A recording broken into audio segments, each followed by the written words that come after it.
The hospital tile is wet and cold beneath Rafael Valenti's knees. 2:47 in the morning.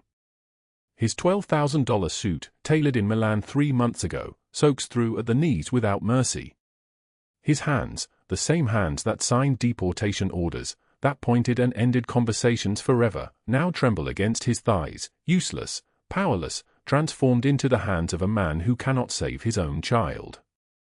23 minutes ago, Emma collapsed on the sidewalk outside Bella Not. His restaurant. His kingdom. The November rain hammered the pavement like a curse, and his 7-year-old daughter's body convulsed on wet concrete while waiters screamed and his men stood frozen, unsure what power could possibly fix this. An ambulance arrived in 11 minutes. 11 minutes too long. Now doctors surround her gurney. Their voices layer over each other in codes Rafael does not comprehend. The machines beep in rhythms that feel like a countdown. Emma's lips are turning blue. A shade of blue that does not belong on a living child's mouth. "Do something," Rafael says. His voice, the voice that commands loyalty from hundreds, cracks like old plaster. "Do something. She is my daughter." The resident, a woman no older than 30 with dark circles under her eyes, does not look at him. She adjusts the oxygen mask. Emma's small chest rises, falls, rises again, each breath a battle. The doctors move in a practiced blur. But nothing changes. Nothing improves. The machines continue their terrible counting. Then the doors burst open. A woman in a waitress uniform pushes through the cluster of nurses. Starlight Diner embroidered across her apron in fading letters. Coffee stains like a map of 1,000 shifts across her collar. Her shoes are orthopedic, the kind that cost $43 at a discount medical supply store, worn through at the heel so that her sock peeks through with each step. She is nobody. She is invisible. She is exactly the type of person Rafael Valenti has never had to notice. But she drops to her knees beside Emma without asking permission. The nurses step back. The doctors pause. No one stops her because something in her movements carries an authority that has nothing to do with rank or money or fear. She is a woman named Rowan Vasquez, and she has seen this before. Rowan does not touch Emma's chest. She does not look for a pulse. Instead, she gently tilts the child's head backward at a precise angle, her calloused fingers moving with the certainty of someone who has studied the human body in textbooks and trauma manuals she found at the public library, reading by candlelight because her electric bill was overdue. She presses Emma's chin upward. She clears the child's airway with movements so deliberate they seem like prayer. Emma gasps. The sound is sudden and sharp, a child's lungs remembering how to breathe. The machines change their rhythm. The monitors shift from the flat red of crisis to the jagged orange of fighting. Emma's lips fade from blue toward human. She's breathing on her own, the resident says. Wonder in her voice. How did you? But Rowan is already bending close to Emma's ear, whispering words that only a child can hear. You are safe now, Pequena. You are safe. I am here. Rafael stares at this woman. At the flower on her collar from her morning shift. At the $10 haircut that she cut herself 3 weeks ago, the scissors wavering because her hands were shaking and her rent was due in 4 days and she had only counted $28 in tips. At the wedding ring she wears on a chain around her neck instead of on her finger because she sold the actual ring to pay for Emma's, no, not Emma's, a stranger's child's, hospital visit 3 years ago when she worked at a different diner and a different neighborhood and thought she might die from the weight of so much kindness and so little money. He watches as Rowan reaches out and places her hand on his daughter's forehead. The gesture of a mother. The gesture of someone who has spent her entire life tending to the needs of people who would never tend to hers. Emma's eyes flutter open. She focuses on Rowan's face. Her voice comes out small and terrified and grateful. Mama. Rowan's breath catches.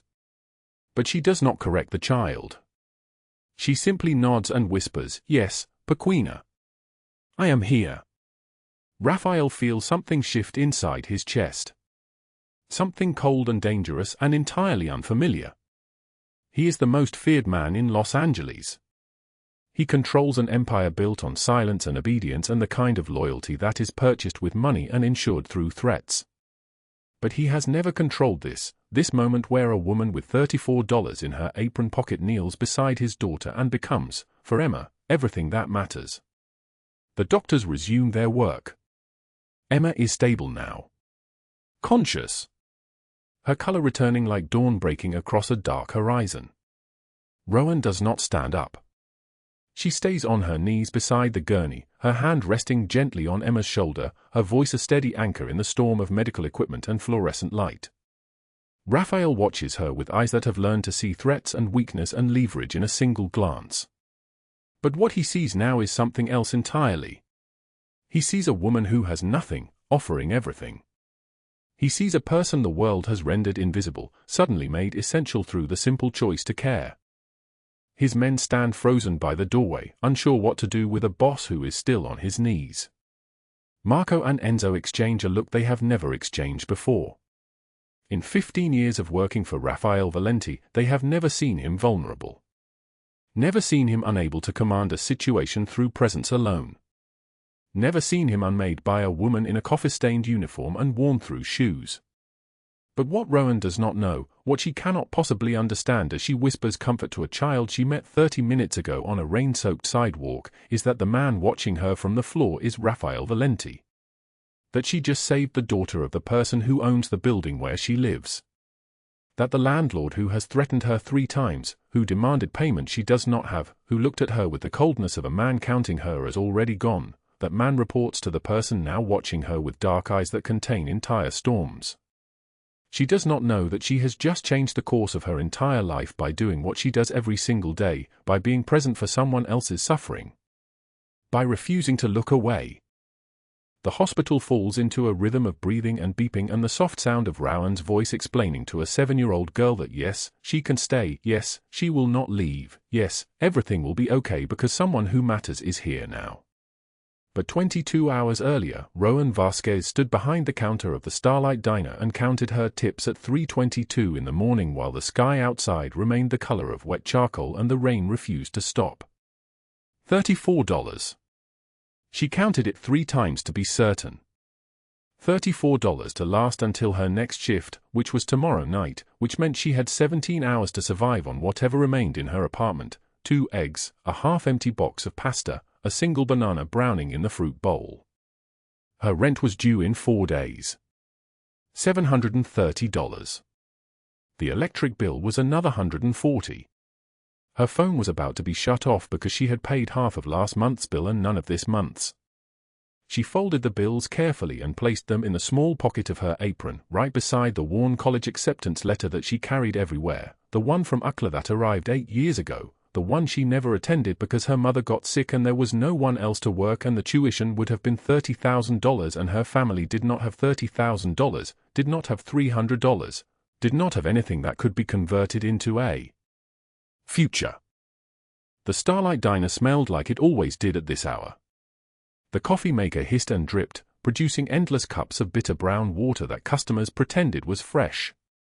The griddle had not been properly cleaned since the morning shift, a film of old grease coating the metal like a scar.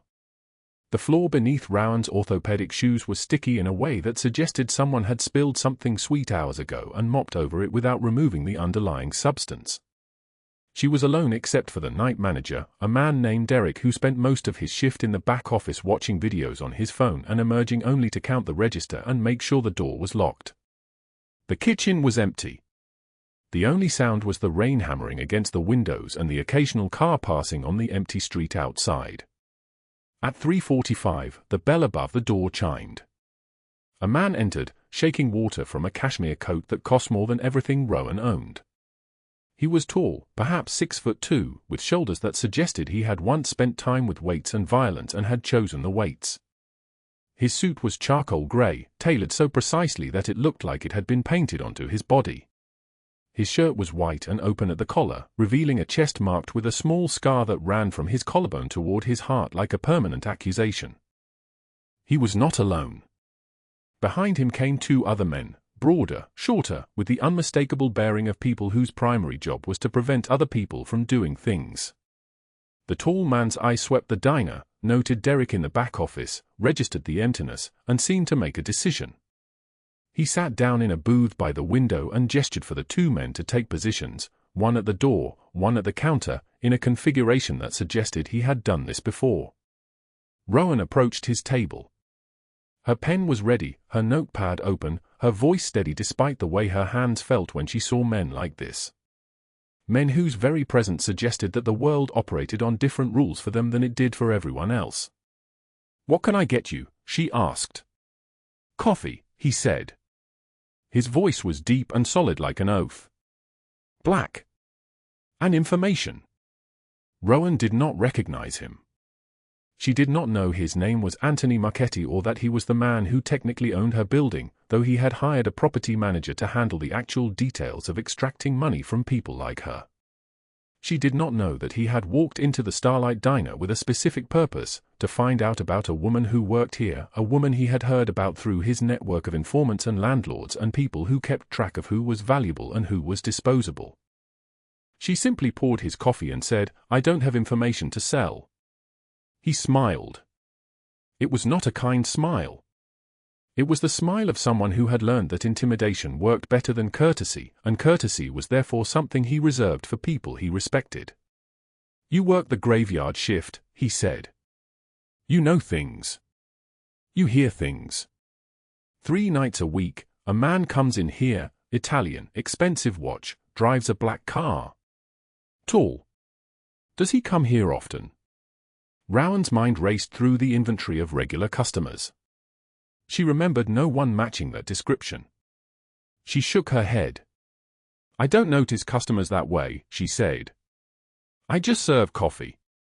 The man leaned forward slightly. The scar on his chest seemed to deepen in the fluorescent light. "You should develop better observational skills," he said. His voice had not changed, but something in it had sharpened, become edged like a blade. "The people you serve, they might be more important than you realize. And the information they let slip while they drink their coffee might be worth quite a bit of money to the right person." Rowan felt her stomach tighten. This was not a request. This was not a question. This was a man establishing something, drawing a line, making it clear that she now belonged to a category of people whose cooperation he expected. "I'm just a waitress," she said. "I don't know anything useful." "Everyone knows something useful," he replied. He placed a business card on the table. It was black, embossed with gold lettering, Anthony Marchetti. Property management. When you remember something, or when someone comes in who matches that description, you call that number. You mention what you saw. And you keep your mouth shut about this conversation. He finished his coffee in one long swallow, left a $5 bill on the table, just enough to be insulting, not enough to be generous, and stood to leave. The sound of the rain outside had intensified. It hammered against the windows with a ferocity that suggested the night had turned into something dangerous. The 3 men moved toward the door in a synchronized motion that required no discussion, no planning, just the muscle memory of people who had worked together in situations worse than this. But as Anthony Marchetti reached the door, he paused. He looked back at Rowan with an expression that contained calculations. "Estimates. Appraisals. You have nice eyes," he said. "It would be unfortunate if something happened to you. But cooperation can prevent unfortunate things." Then he was gone, and the rain swallowed the sound of his departure. Rowan stood frozen behind the counter, the $5 bill on the table, the business card in her pocket, and the absolute certainty that she had just been marked by someone far more dangerous than the night shift had any right to contain. She picked up the business card and turned it over in her hands, and somewhere in that moment, the weight of $34 in her apron pocket suddenly felt even lighter. The November rain fell in sheets against the diner windows, and at 3:22 in the morning, Rowan Vasquez sat alone behind the counter of the Starlight Diner, a place that smelled like burnt coffee and broken dreams, counting coins like they were pieces of her own life fragmenting between her fingers. $34. That was everything. 1 quarter, 2 dimes, 4 pennies. 17 crumpled bills that had been pressed into her palm by customers who had watched her pour their coffee with hands that never stopped moving, her orthopedic shoes worn completely through at the heel, the sole flapping like a broken wing with every step across the checkered linoleum floor. The fluorescent lights overhead hummed a sound like something dying slowly, casting a green shadow across her exhausted face, making her skin look like the color of old water. She divided the money into 2 piles with methodical precision. $16 for rent. $18 for food. The math was the same math she had been doing for 8 years, the math that never balanced, the math that kept her trapped in a cycle where each month she fell further behind while the world moved forward without her. Lou emerged from the kitchen, his apron stained with grease that no amount of washing would remove. He was 63 years old and had owned this diner for 31 years, and in that time he had watched the neighborhood collapse into itself like a dying star, watched businesses close, watched people leave, watched those who remained grow harder and more desperate. "The day shift is gone," he said simply. Rowan looked up. "Diana quit. Didn't come in, didn't call. Just gone. So you've got the graveyard permanent now. 5 nights a week, midnight to 8. Better hours if you want them." His voice was rough, the voice of someone who had smoked for 40 years and had the lungs of a man who understood regret. "I can't pay you more. You know that." She nodded. She knew that. She had always known that. "It's the best I can offer," he said, and something in his expression suggested he understood exactly how little that meant. After he retreated to the kitchen, Rowan finished counting. $34. She placed the bills in her apron pocket, feeling their inadequacy like a constant ache. The clock on the wall showed 3:47. Still hours until dawn. The bell over the door chimed with a sound like a warning. A man entered, shaking rain from a coat that cost more than everything she owned, a black wool thing with a collar of cashmere, the kind of coat you saw in magazines advertising lives that existed in a different universe entirely. He was in his late 50s, broad-shouldered, with dark hair slicked back from a face that contained no warmth, no softness, only calculation. His eyes found Rowan immediately, moving across her like a blade assessing what it was about to cut. 2 men followed him, younger, dressed identically in dark suits, their posture suggesting they were the kind of people who had learned to stand in the presence of danger without flinching. Anthony Marchetti sat at her station. "Coffee," he said, not as a request but as a statement of what was about to happen. "Black." Rowan's hands moved on their own, muscle memory from hundreds of shifts, pouring the dark liquid into a white ceramic cup. The coffee steamed. She set it down and something in her chest tightened because she recognized this man, had seen him before, once, 3 months ago when he had walked into her apartment building with the eviction notice in hand and delivered it to her landlord in a voice that suggested the content was not actually negotiable. "You're the waitress," he said. Not a question. "Yes," she replied, barely a whisper. He lifted the cup, examined it as though it might contain something besides coffee, then set it back down without drinking. "The rent on your unit is 4 months overdue. Do you understand that?" Her throat tightened. "Mr. Hassan said he would give me until." "Mr. Hassan sold the building 3 weeks ago. To me. Which means the debt transferred, and the debt now includes late fees." He paused, letting silence stretch between them like a rope being pulled tight. "The total is $47,000. $47,000. Do you understand that number?" She did not respond. $47,000, he repeated, his voice taking on a rhythm like he was teaching her something fundamental about how the world worked. "For 7 double zeros. $47,000 is what you owe me." He reached into his jacket and removed a document, folded in thirds, and slid it across the counter toward her. The paper was official, stamped, dated. An eviction notice. 12 days until she had to be out. 12 days, he said, and that's a courtesy. Most landlords give 3 days. I'm giving you 12 because I believe in being reasonable about these things. But I also believe in being clear about the consequences when people don't meet their obligations. He leaned forward slightly, and his hand moved to her wrist, his fingers closing around the bone with a pressure that was not quite painful but suggested pain was available if he decided to apply it. There are ways to settle debts, Rowan. Ways that don't involve eviction. Ways that involve cooperation. Do you understand what I'm saying? She pulled her wrist away, and he allowed it, the gesture itself a kind of threat because it showed he could release her only when he chose to. $47,000 or the street, he said. 12 days. Starting now. He stood, straightened his coat, and walked toward the door where his men had been standing like statues. The rain outside had intensified into something that sounded like violence against the windows. Before he left, he turned back to her, and his expression contained something worse than anger. It contained the absolute certainty that her answer did not matter, that she was already defeated, that the only variable now was how long it would take for the inevitable to occur. 12 days, he said again, and then he was gone, dissolving into the rain. Rowan stood behind the counter, her hand shaking so violently that when she tried to pick up his untouched coffee cup, it shattered against the floor. For hours later, at 4:15 in the morning, she climbed the 3 flights of stairs to her studio apartment in a building that had been condemned twice in the past 5 years but never actually torn down because the city had bigger problems and smaller budgets. The apartment was on the top floor, which was a blessing because the roof leaked, and on a night like this, with rain falling like the sky itself was breaking apart, everything above her would find its way down. She closed the door behind her, a door that did not lock properly, and peeled off her diner uniform. The apartment contained a twin bed, a small table, a hot plate for cooking because there was no actual stove, and a mirror taped to the wall with electrical tape because the frame had broken 3 years ago and she had never had the money to replace it.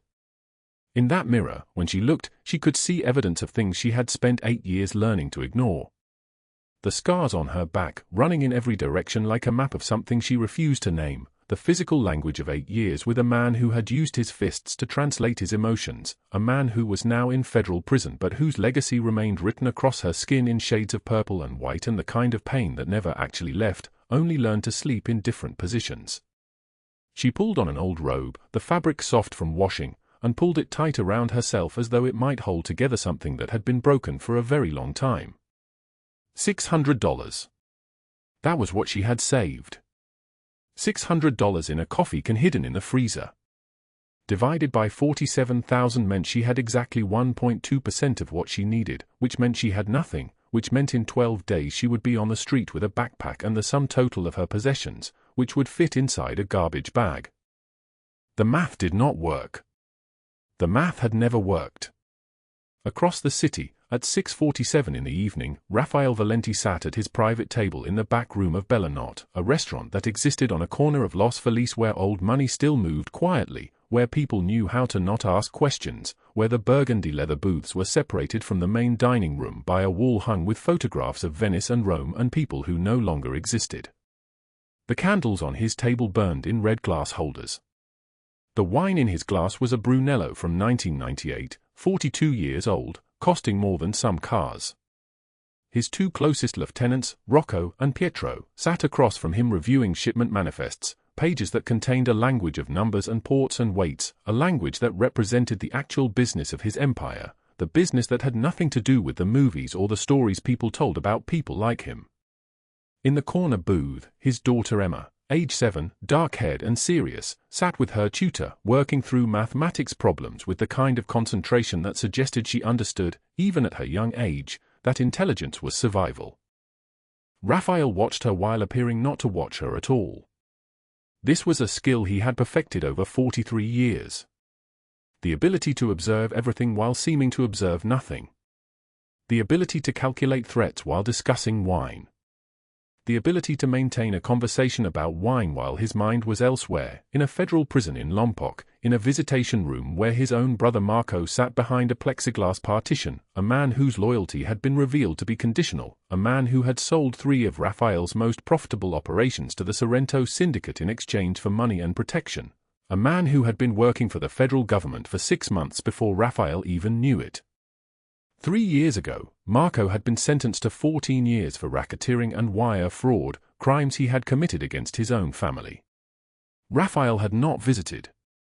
Rafael had not spoken to him. Rafael had learned, in the moment when Marco's betrayal became known, that blood was not thicker than anything, that blood could betray just as easily as any stranger, that the only people you could trust were the ones you had tested in violence, the ones who had chosen to stay despite knowing the cost. His phone buzzed. A message from Rocco's contact at the warehouse: shipment arrived, contents verified, inventory logged. Rafael nodded to Rocco without speaking.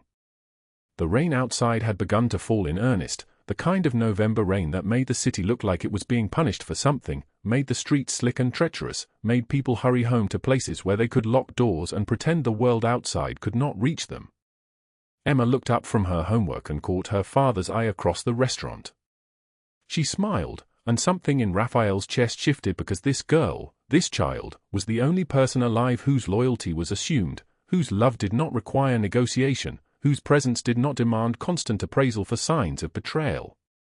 She turned back to her homework, unaware that in 8 hours, the rain would intensify into something that looked like a warning, unaware that she would collapse on the sidewalk outside this very building with an asthma attack so severe that her nanny would scream for help to anyone who would listen, unaware that a woman in a worn apron and shoes with broken heels would carry her through that rain and into a hospital, unaware that this decision, this small act of compassion from a stranger, would unravel both of their lives and remake them into something neither could have imagined.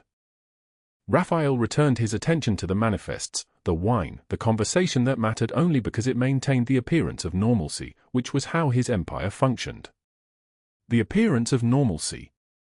The invisible threat underneath. The understanding among everyone in the room that violence was not in the room, it was in the walls, in the foundation, in the understanding that Rafael Valenti was the kind of man who could make problems disappear with a phone call and a quiet word. What he did not know was that the greatest problem he would ever face could not be solved with violence or money or the power he had spent his entire life accumulating. What he did not know was that she was already out there, in the rain, counting coins, waiting to be found. The November rain came down like a blade wrapped in ice, each drop cutting through the darkness of Los Angeles with vicious precision. The sidewalk outside Bella Not gleamed like black glass, reflecting the neon signs above in fractured streaks of red and gold. It was 2:03 in the morning, the kind of hour when the city belonged only to those with nowhere else to be. Rafael Valenti emerged from his restaurant, his cashmere coat worth more than a year of most people's rent, the collar turned up against the rain. His daughter Emma walked between him and Rocco, her small hand in her father's, her nanny having called in sick 3 hours earlier. She was 7 years old, dark-haired like her father, wearing a navy coat with a silver zipper that Rafael had bought from a boutique in Paris. Behind them came Pietro, Rafael's other lieutenant, his massive frame barely fitting under the awning. Emma had eaten pasta and fallen asleep at a corner booth, her head resting against her father's shoulder while he conducted business with men whose names she would never know. The restaurant was emptying. The rain had intensified. Rafael decided to drive her home himself, something he did perhaps 3 times a year. They had walked maybe 50 feet down the sidewalk when Emma stopped. Her hand went to her throat. "Daddy," she whispered, her voice small and confused. "I cannot breathe." Rafael felt the words before he understood them. His daughter's grip tightened around his fingers, and then her knees buckled. He caught her, but she was collapsing, her small body crumpling onto the wet concrete like a marionette with cut strings. The rain hammered down on her face. Her lips were already beginning to turn blue. "Emma." Rafael's voice, which could order men to their deaths with perfect calm, cracked. He dropped to his knees, water soaking through his suit jacket, through his shirt, cold and relentless. "Emma, look at me. Look at me." She could not look at him. Her back was arching, her mouth opening and closing like a fish pulled from water. Asthma attack, severe, her emergency inhaler was in the town car 2 blocks away. Rocco was already on his phone screaming for an ambulance. Pietro stood frozen, this man who had killed 4 people, unable to move because the person dying was 7 years old and his boss was on his knees in the rain. "Stay with me," Rafael whispered. "Bambina, stay with me. Stay with me." Her eyes were rolling back. The rain fell on her face. Her lips darkened from blue to purple. Rafael knew the statistics: a child could lose consciousness in minutes without oxygen. His empire, his power, his money meant nothing. She was dying in his arms and he could not stop it. Then footsteps. Fast. Someone running through the rain. A woman in a Starlight Diner uniform, the name embroidered in faded pink thread, the hem stained with coffee she could not afford to replace, came around the corner. She was still wearing her orthopedic shoes, the heel worn clear through, and she was carrying a worn leather purse that she dropped on the wet pavement, $34 in coins scattering across the sidewalk. She did not stop to collect them. She ran to Emma. "Move," Rowan Vasquez said to Rafael, and without knowing who he was, without hesitation, she dropped beside the child. Her hands moved with terrible certainty. She tilted Emma's head back at a precise angle, used 2 fingers to clear something from the girl's throat, a swollen airway beginning to close, and pressed gently upward on the base of Emma's tongue. Emma gasped. It was the sound of a small animal returning to life. The blue retreated from her lips like a tide. Her eyes flew open, tears streaming immediately down her face, her body convulsing as she sucked in oxygen, oxygen, oxygen. Rowan kept one hand on Emma's chest and whispered, "You are safe. You are safe. Just breathe. In through your nose, out through your mouth. That is it. Just breathe." Rafael stared at this stranger, this woman in a diner uniform whose shoes were falling apart, as if she had just pulled his daughter back from the edge of the world. Because she had. In 10 seconds, she had done what his money and his power and his empire could not do. The ambulance arrived within 5 minutes, its siren cutting through the rain. Emma was stabilized, her oxygen levels rising, her breathing steady.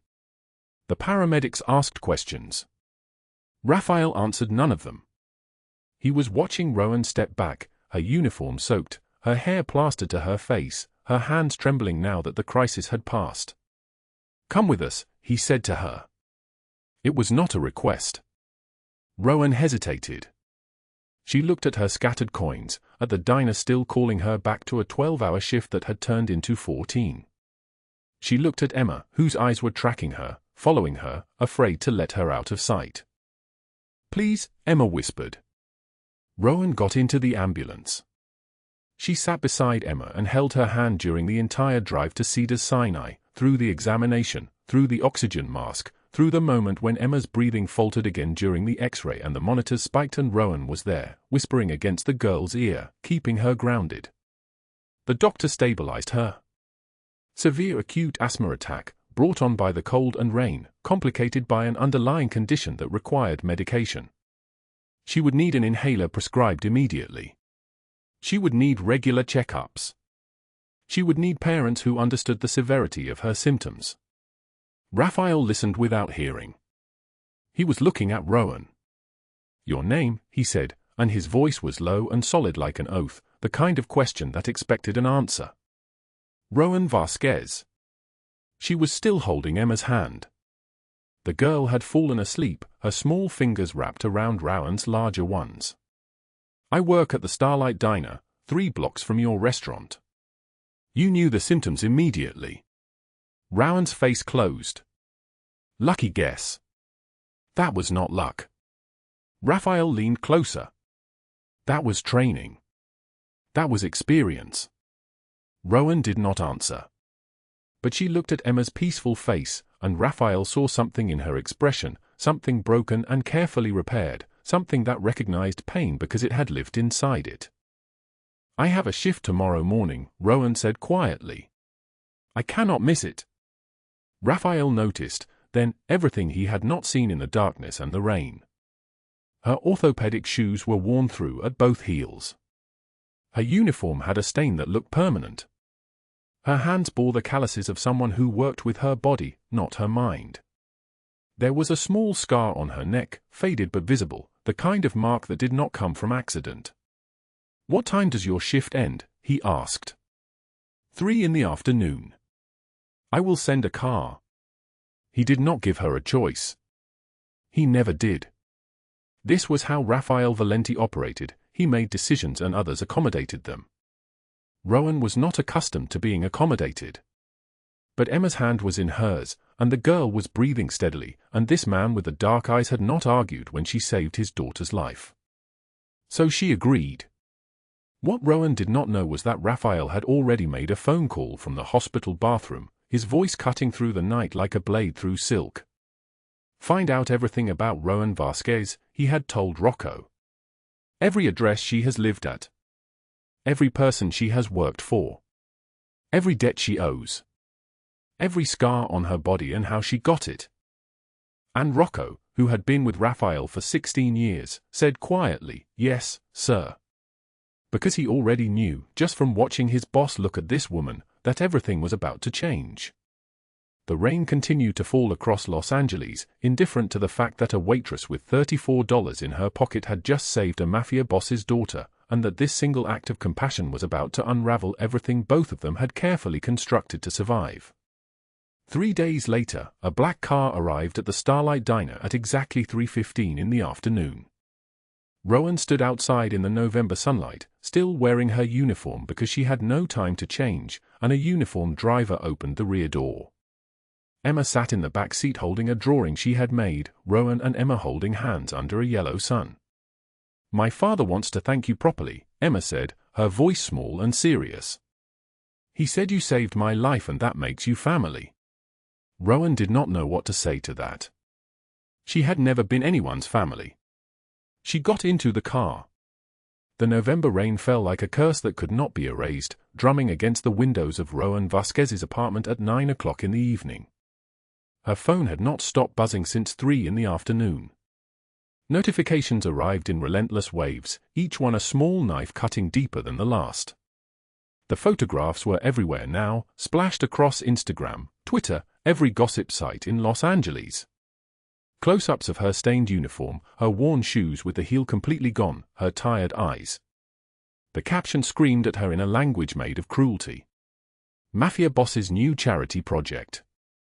Rafael Valenti slumming with waitress while daughter calls her mama. Use and abuse.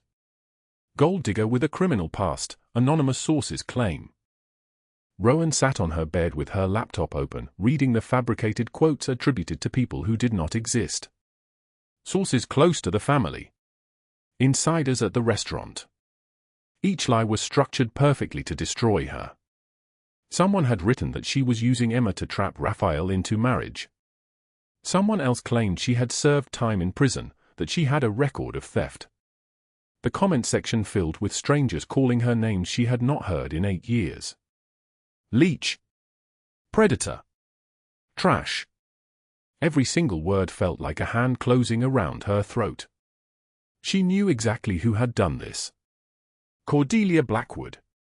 She had seen the woman at the restaurant 1 week ago, perched at a corner table in a black dress that probably cost more than Rowan earned in 3 months. The way Cordelia's eyes had moved across Rowan's face was not curiosity. It was contempt.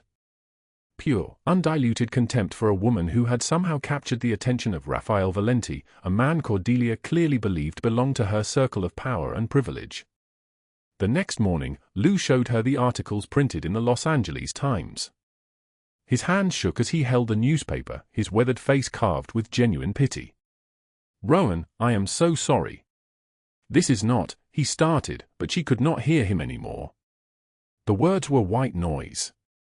She clocked out at 11 and walked home through streets that suddenly felt hostile, every person she passed a potential stranger who had seen her humiliation online. That evening, a knock came at her apartment door at 6:45. Not a gentle knock. An authoritative one. Rowan opened it to find Anthony Marchetti standing in her hallway, his face flushed with the satisfaction of a man about to close a trap. Behind him stood 2 men in dark suits. His eviction specialists. "Ms. Vasquez," he said, holding up a thick envelope. "Your time is up. I gave you until the 15th. Today is the 13th. You still owe $47,000. He stepped closer, his cologne aggressive and suffocating. "But I am a reasonable man. I have a new proposal. You can settle this debt right now, tonight, and all of these articles, all of this embarrassment, it goes away. I can make that happen." Rowan's back pressed against the apartment door. I do not have the money. I know. Marchetti smiled, and it was the smile of a predator. That is why I have an alternative arrangement. You come with me, we spend the evening together, and your debt is forgiven. Simple. Clean. No one has to know. He reached for her arm. Rowan slapped his hand away. The sound was sharp and clear in the hallway. Marchetti's expression changed. His hand shot out and grabbed her wrist, twisting it until pain shot up her arm. Her wrist, the same one with scars underneath the cuff of her sleeve, screamed in agony. But she did not scream. 8 years of survival had taught her that screaming was useless. Instead, her voice came out quiet and steady, like ice beneath his feet.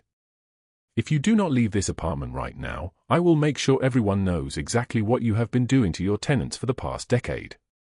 All of them. Marchetti laughed, the sound harsh and contemptuous. He twisted her wrist one more time before releasing it, leaving a ring of red marks around her skin like a brand. Who would believe you? A waitress with nothing?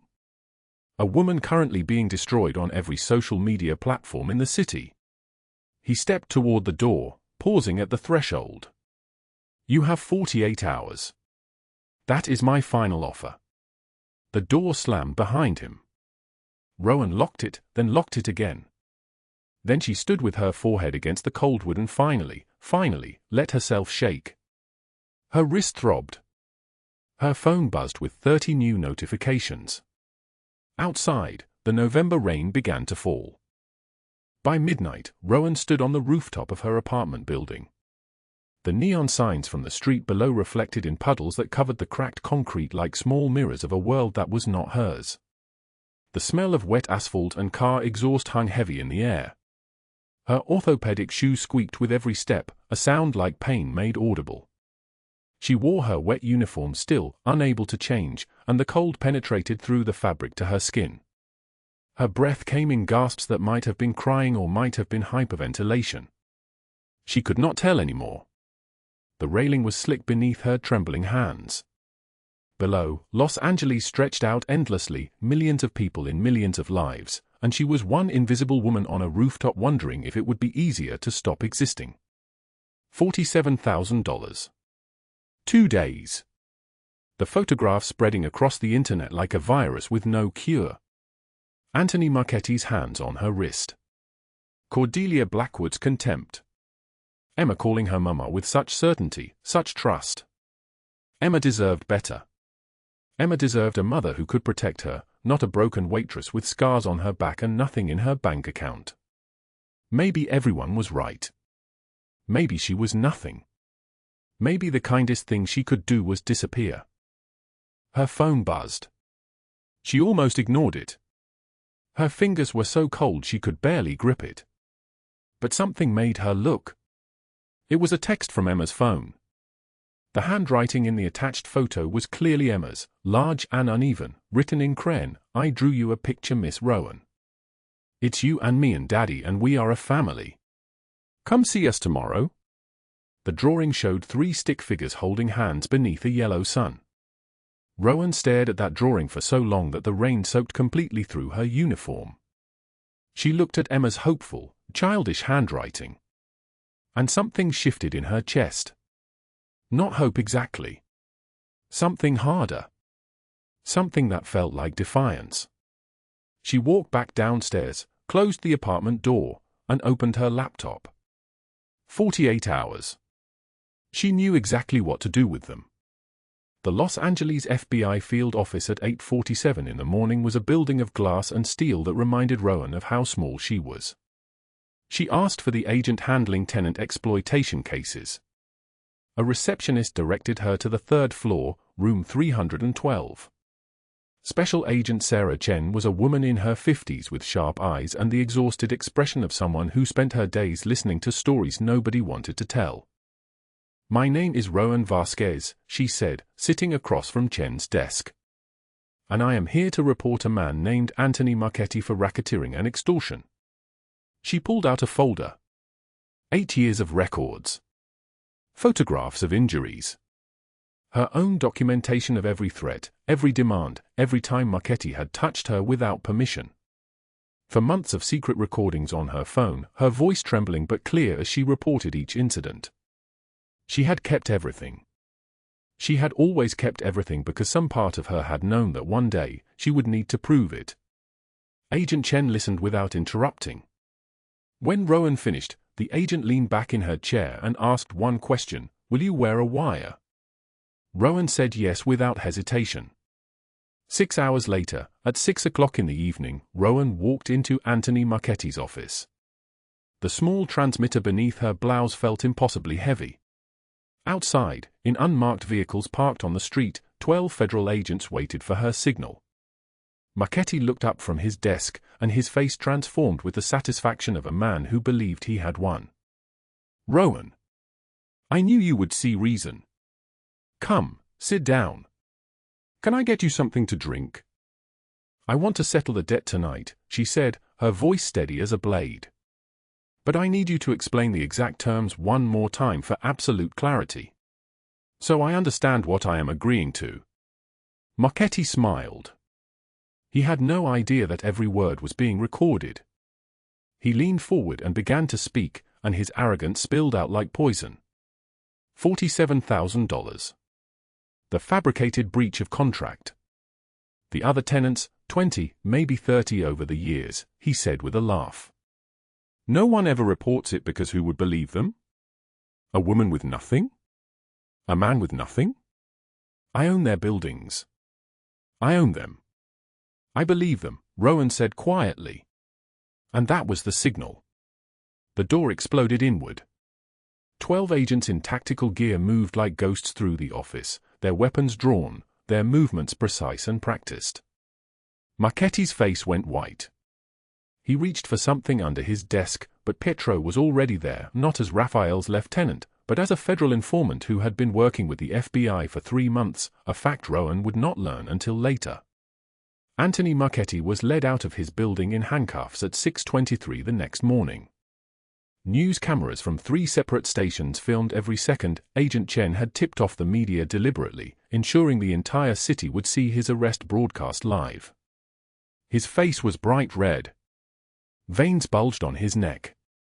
His mouth opened and closed like a fish, begging that there had been a mistake. He was a respected businessman, he knew people. The officers ignored him. He was charged with racketeering, extortion, assault, and exploitation spanning 8 years and affecting over 30 tenants. 40 years in federal prison. He collapsed on the sidewalk outside his office building, trembling like a cornered animal, and had to be carried to the police van. Rocco and Pietro filmed the entire arrest on their phones from Rafael's car across the street. By 9 in the morning, every news outlet in Los Angeles had run the story. By noon, it had reached national news. At that same hour, federal agents arrived at Cordelia Blackwood's Brentwood mansion.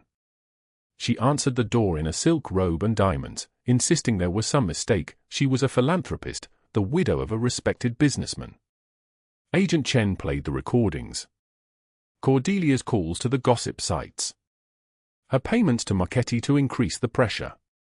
Her emails detailing exactly which photographs to circulate and which false stories to spread, all designed to destroy Rowan's reputation and protect Cordelia's social standing. Cordelia's face drained of color like water from a broken vessel. She was not arrested that day, but her assets were frozen pending investigation. Her entire social circle abandoned her by evening. 10 to 15 years for conspiracy and obstruction of justice. Her lawyer delivered the news with barely concealed disdain. That afternoon, Rafael Valenti sat in his office and watched the news coverage with Rocco and Pietro standing silent beside him. He had not known. Rowan had acted completely alone. She had walked into that FBI office and dismantled the threats to her life without telling him, without asking for his help, without the protection of his name or his power. "Boss," Rocco said quietly, "in 15 years I have never seen anyone take down 2 enemies in one single move without firing a single shot." Pietro nodded. "She did what we could not do legally. She got justice." Rafael understood in that moment that the woman he had been protecting was the one who had actually protected herself. And in protecting herself, she had protected Emma from future threats, protected the family from Cordelia's schemes, and shown Rafael that the most powerful force in his world was never a gun or a throne. It was a waitress with $34 in her pocket who refused to be invisible anymore. But what he did not know was whether she would ever want to see him again. 2 days after the arrests, the Starlight Diner sat nearly empty at 2 in the morning. Lou wiped down the counters with a grey rag, the fluorescent lights humming their tired song above the black and white checkered floor. Rowan moved between the tables in her stained apron, counting the few bills customers had left behind, her orthopedic shoes worn through at the heel making soft sounds against the tile. $34. She had been counting coins for 8 years. The bell above the door chimed, and cold November air swept across the diner like a blade wrapped in ice. Rafael Valenti entered with rainwater clinging to his cashmere coat, the fabric worth more than 6 months of Rowan's old rent. He wore an expensive charcoal suit beneath it, silver rings on his fingers, and his dark eyes carried the weight of a man who had just watched his world rearrange itself. He sat at her station without asking, without ceremony. Just sat down like he had been coming to this place his entire life. Rowan poured him coffee without hesitation. Black, no sugar. She did not know how she knew this. Her hands moved on their own, muscle memory from serving men in expensive suits. The ceramic cup clinked softly against the saucer. Lou glanced up from his counter, saw Rafael, and made himself invisible the way old diners learned to do.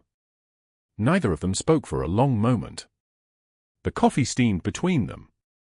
Outside, rain tapped against the window in a rhythm that felt like a countdown. Why did you not tell me what you were planning? Rafael's voice came out quiet, not angry, which somehow made it heavier. Rowan set the coffee pot down. Her hands trembled slightly as she gripped the edge of the counter. Because you would have handled it your way, and I needed to handle it mine. She met his eyes, and in that moment she was not a waitress in a broken diner. She was a woman who had survived. I spent 8 years being someone's victim. I needed to be the one who ended it. Rafael nodded slowly, understanding moving across his face like a shadow passing over water. Are you safe now? The FBI moved me to a protected apartment until the trials. She turned to refill his cup though it was still nearly full. An excuse to look away. I am safe. And the debt? The $47,000. Marchetti's assets are being liquidated to compensate his victims. Her voice steadied as she spoke, each word placing itself like a stone. I should receive restitution within 6 months. Rafael smiled slightly, barely a change in his expression but enough to transform his entire face. He reached into his jacket and withdrew an envelope, cream-colored and sealed. He slid it across the counter toward her. Rowan stared at it. Open it, he said. She did. Inside was a key and a deed. A 2-bedroom apartment in a safe neighborhood, 1 hour north of Los Angeles, fully paid, registered in her name alone. The address was printed in black ink. The property value made her eyes blur. She pushed it back across the counter. I cannot accept this. It is not charity. Rafael's voice was solid like an oath. It is payment. You saved my daughter's life twice. You removed 2 threats to my family. You showed me what real strength looks like.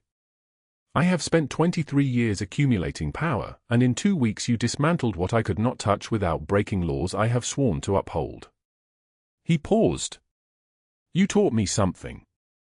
Rowan's hands trembled as she picked up the deed again. What do you want from me?